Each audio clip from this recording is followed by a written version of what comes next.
एक शाम विशाल नाम का एक सफल व्यवसायी एक 5 स्टार होटल की बार में बैठा हुआ था।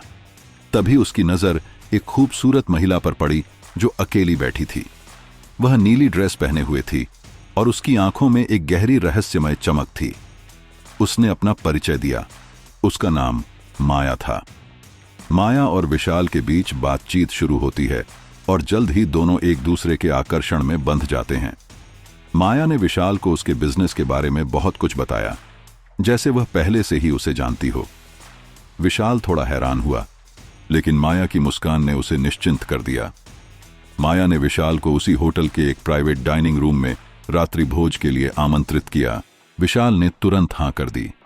डाइनिंग रूम बहुत ही भव्य और निजी था, जहां केवल वे दोनों थे। रात्रि भोज के दौरान माया ने अपने जीवन के बारे में कुछ अनकही बातें बताईं। उसने बताया कि वह हमेशा से ही रहस्यों से घिरी रही है और उसकी जिंदगी में कई राज हैं जिन्हें वह किसी से भी साझा नहीं करती। जैसे जैसे रात बढ़ती गई, माया ने विशाल से कुछ अजीब सवाल पूछने शुरू कर दिए।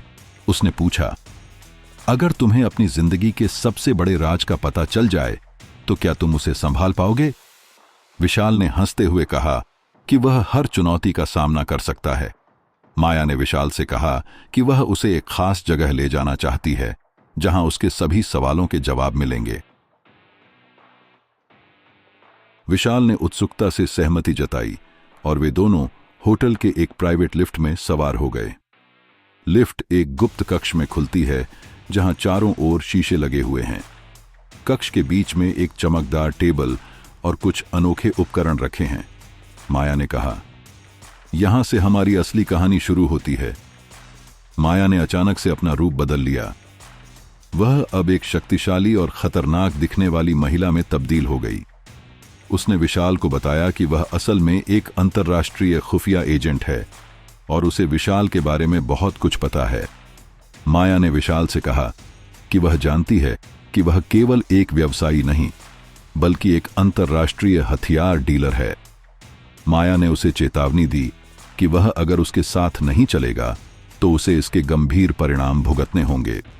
विशाल का चेहरा अचानक बदल गया। उसने यह स्वीकार कर लिया। कहानी के अंतिम क्षणों में माया ने विशाल को एक डील ऑफर की। वह उसे अंतर्राष्ट्रीय एजेंसियों से बचा सकती है, लेकिन इसके लिए उसे अपना पूरा नेटवर्क उसके हवाले करना होगा।